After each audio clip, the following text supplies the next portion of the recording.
The Reborn Hero ya está disponible y junto a su estreno trae tanto posibles polémicas como también un análisis refinado en base a lo que ha pasado con el concepto de esta película. Así que los invito a poder analizar los factores más importantes para la reseña, pero también entender el porqué de algunas direcciones artísticas y explicaciones dentro de la trama. Así que dicho esto, comencemos. Recuerden que hablamos de manera segmentada y dividida por los apartados. Desde los aspectos técnicos nos encontramos con el debut de un estudio de animación que no tuvo miedo, y definitivamente lo puedo decir, no tuvo miedo de hacer una carta de presentación. Escenarios dinámicos, ambientación aplicada a los deseos de la dirección, un uso muy aceptado de la colorimetría también, y un buen manejo del squash and stretch, además haciendo que los momentos artísticos se sintieran como tales y los momentos tensos aprovechasen los planos más inteligentemente posible para que pudiera resaltarse cómo estaban pensando los personajes, y en los momentos épicos hubo una gran presencia de CGI, pero sin que se sintiera tan excesivo. Creo yo que hubo una intencionalidad grande por parte del director para exponer su capacidad con este estudio, que constantemente hay una maximización de los aspectos para que se vean lo más imponente, junto a un gran equilibrio de trabajo. El apartado sonoro también de alguna forma pudo acompañar, sin embargo, en momentos se sintió como que carecía de potencia suficiente como para que las acciones de mayor peso pudieran entrar dentro de esta película. Ahora, si tenemos que hablar de la historia, tengo un video comentando qué es lo necesario saber para empezar a ver esta película, quizás para que entiendan el contexto de qué fue la obra de Osamu Tezuka de la Princesa Caballero, cuál fue la inspiración en el teatro femenino japonés, el cual si lo van a estar viendo, toda esta historia está orientada desde la dirección para que se relate de esta forma. Y para hacer un leve paréntesis, a más de uno seguramente le va a recordar al estilo de Madoka Mágica. Y es que hay detalles dentro de la trama que sí son totalmente ajenos a los que se sabe de la obra de la Princesa Caballero. Tengamos en cuenta que por eso el título The Reborn Hero hace un paralelismo que a la vez trata de desprenderse de todo lo que se sabía de la franquicia. Esto no son palabras mías, el mismo director quería una reinterpretación de la historia, la cual en este caso nos sitúa con la protagonista Sapphire o Zafiro, quien vive una desgracia porque en su reino llamado Silverland ocurrió un ataque catastrófico por una entidad llamada Nergal. Los Nergal son una especie de entes demoníacos, si se los puede definir así también, que viven de la alimentación de los mundos o de sacrificios, algo que es un detalle clave en la historia porque de esa manera permite perfilar a los reinos para que tengan cierta potestad al momento de negociar con estos seres. Y es así que nuestra protagonista termina vagando unos años hasta que llega a otro reino llamado Goldland. En este reino la protagonista empieza a rehacer su vida, conoce contactos personales, busca un medio para poder trabajar, y de esa forma también Zafiro también descubrirá que tiene los poderes suficientes para luchar contra los Nergals. Y eso sería la carta de presentación. Si no, realmente me gustaría seguir contando detalles, pero convertiría el video en un resumen. Obviamente hay detalles muy notorios para aquellos que conocían la historia original. Para empezar, la presencia de Choppy, el deuteragonista, ha sido reemplazada por otro personaje de Silverland, que va a acompañar a Zafiro en el resto de su historia. Pero bien, si tenemos que ir a los aspectos de la trama, se puede notar que es un debut del director de la película. Y esto lo digo porque existen muchos momentos en donde el ritmo termina contrastando. Para empezar, lo que yo mencioné de que hubo un detalle que hizo que Zafiro tuviese poderes, fue tal y como lo dije. Los invito a ver la película si quieren entenderlo mejor, pero ha sido tal y como lo dije. No hay una explicación más extensa a un aspecto que es crucial dentro de la película, y crucial si estás haciendo un homenaje y al mismo tiempo estás tratando de hacer un desprendimiento. Y acá hay que entender algo, hay que hacer una pausa.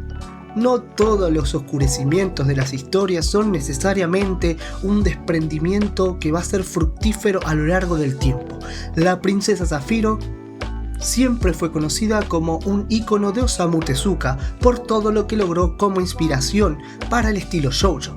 Y ahora, en esta reinterpretación de la historia dicha por el mismo director, no solo hubo un giro, sino que también hubo un aspecto de cambio en el género para hacerlo como un mahou shoujo. La escala de poder sí es totalmente distinta si comparamos la obra original con esta.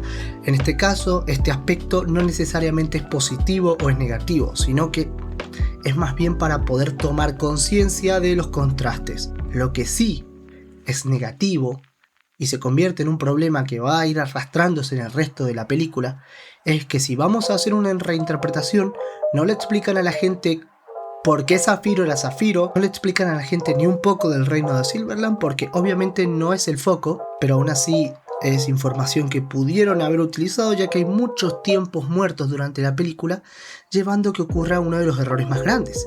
El cambio de ritmo frenético y constante que hay en algún momento le pasa factura negativa, y es que se siente anticlimático en muchos momentos. Zafiro, de hecho, al principio se nos muestra como devastada, se nos muestra en un estado de shock total, porque imagínense que todo su reino es acabado. Y cuando llega a la ciudad de Gotland, pese a que el tiempo ha pasado, para el espectador que está viendo la película, no hay ni 5 minutos a reloj que vemos el escenario donde Zafiro está choqueada, al escenario en donde hay un time skip y ella está de nuevo vivita y coleando, queriendo conocer Gotland y actuando como una protagonista de anime de la manera más kawaii moe posible. Ese contraste dentro de la matiz de la personalidad termina generando que dañes un aspecto crucial, y es el aspecto del peso temporal. El timeskip no se siente natural. Y además, si lo acompañamos de lo que dije, que Zafiro obtiene sus poderes y ya, no hace entender por qué. Y además, si sumamos que Zafiro obtuvo su poder al tener contacto con un cristal, con el transcurso de los minutos, se deja en claro que la película no busca ser más minucioso con todo este aspecto de lo que son los poderes, cómo se obtienen.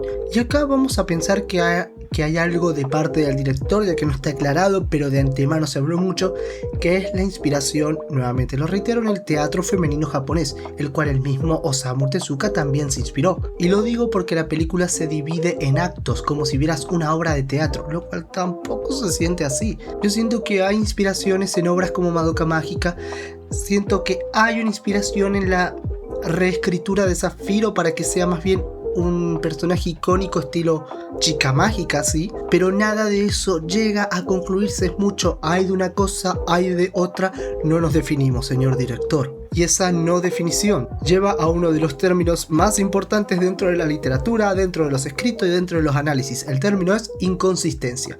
La inconsistencia funciona como una bola de nieve si no se trata a tiempo, y la película la arrastra hasta el final. No necesariamente Zafiro, al ser la protagonista, debe ser especial y obtener los poderes debe ser por algún motivo en específico, pero sí profundizar en qué son los cristales o qué es lo que estás reescribiendo o reinterpretando sería importante, ya que no estás explicando nada de la obra clásica, ya que no se quiere replicar la misma historia, pero en la historia nueva que se plantea quedan muchos cabos sueltos, con cambios de ritmo que genera que realmente no se pueda sentir empatía con los personajes o con los sentimientos que van desarrollando, ya que todo sucede muy frenéticamente. Y por eso les digo que aunque se esté enfocando esto como si fuese una obra de teatro y esté dividiéndose en actos, no puede servir como parche para pensar que esa va a ser la respuesta y la solución, sobre todo cuando pasaron casi 3 décadas para hacer un estilo de homenaje. Y ya en un rato voy a ir a las conclusiones sobre el simbolismo y esas cuestiones. Los personajes en general, si los tenemos que analizar, sí están bien definidos. Se entiende el perfil antagónico, se entiende el perfil protagónico, se entiende quiénes son los personajes de rol. Y en este canal yo siempre les digo que los personajes de rol son personajes que conscientemente van a ser unidimensionales, porque el único objetivo que tienen es poder causar un efecto trampolín en la trama. ¿Qué quiere decir?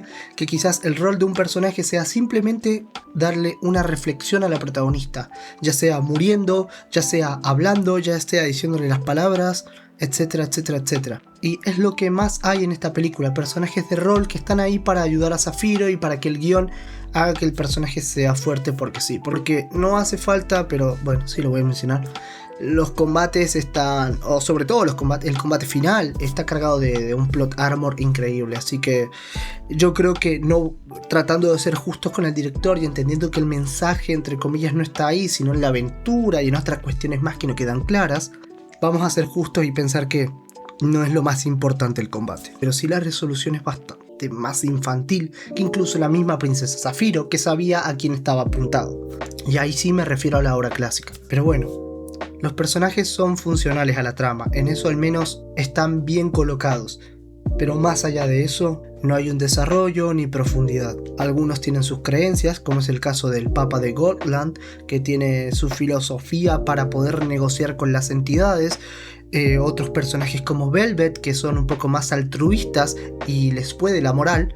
Y otros personajes como Zafiro. Aún así, la misma Zafiro no pasa a sentirse completa en algún momento, ¿no? Desde el inicio hasta el fin. Es un personaje que tiene cierta bidimensionalidad, pero no mucho más allá de eso, y se supone que es la protagonista y se supone que pasó por un momento mucho más traumático y fuerte. Y por eso les digo yo que para llegar a la conclusión, ya quiero estar en la conclusión en este momento, oscurecer una obra no la va a hacer mejor. Si La princesa Caballero era una obra conocida porque trataba más bien un aspecto heroico, infantil y sobre todo simbólico para las niñas en ese entonces, ya había un camino marcado. Si querían hacer una reinterpretación, no necesariamente tenía que ser oscureciendo la obra, porque termina siendo pretencioso y edgy. Es por eso que hay que cuidar muy bien los aspectos cuando hay tragedia de por medio. Pero lo que yo digo es que una reinterpretación, para que se vuelva un poco más madura, no necesariamente tiene que enfocarse en la tragedia, ya que siento que por parte del director no supo qué hacer. Siento más bien que esto al final de cuentas fue una oportunidad desperdiciada. No solo con la rotación estilo Mahou Shoujo casi sin sentido, sino que parece que no hay efecto con el pasar de los minutos en la película sobre los sucesos dolorosos en la protagonista. Es casi el final donde ella misma quiere volver al reino por todo lo que significó la lucha que ella tuvo, recién al final, sí. La cuestión es que esto ya es una moda muy marcada, incluso en el género Mahou Shoujo, por todo lo que hemos visto con el impacto de antes y después de Madoka Mágica. Wonder Priority, por ejemplo, también estuvo en boca de todos por jugar con los mismos aspectos. Y finalmente el simbolismo con los cisnes y el listón rojo más bien se sienten como conmemorativos. El listón rojo es icónico de la protagonista en la obra desde la época de Osamu Tezuka hasta lo que fue esta nueva versión de Sapphire. En este caso acá le dan un aspecto más como para que sea el elemento que la haga chica mágica, etcétera, etcétera, etcétera. Y por el otro lado, el simbolismo con el cisne, el tipo de teatro, la inspiración del lago de los cisnes, muy bien, pero parece un mensaje abstracto que no termina dando mucha más fuerza porque no vuelca en base a lo que está expresando. A veces demostrar una idea sin explicarla detrás es simplemente dar un concepto vacío, y eso es lo que se sintió, porque sin el contexto necesario, lo más probable es que la gente no le encuentre sentido a todo eso. Si no se sabe de la afición del teatro, si no se sabe de la antigua historia de Zafiro, etcétera, etcétera, etcétera. Quizás en ese caso tiene que haber una cierta tarea informativa para el espectador, pero ya quedan ustedes ver y decirme qué es lo que opinan de la película. ¿La vieron? ¿Les gustó? ¿Sienten que pudo haber dado más? Los espero en los comentarios. Y como siempre, les agradezco por quedarse en este video. Soy N y nos vemos en la próxima. Adiós.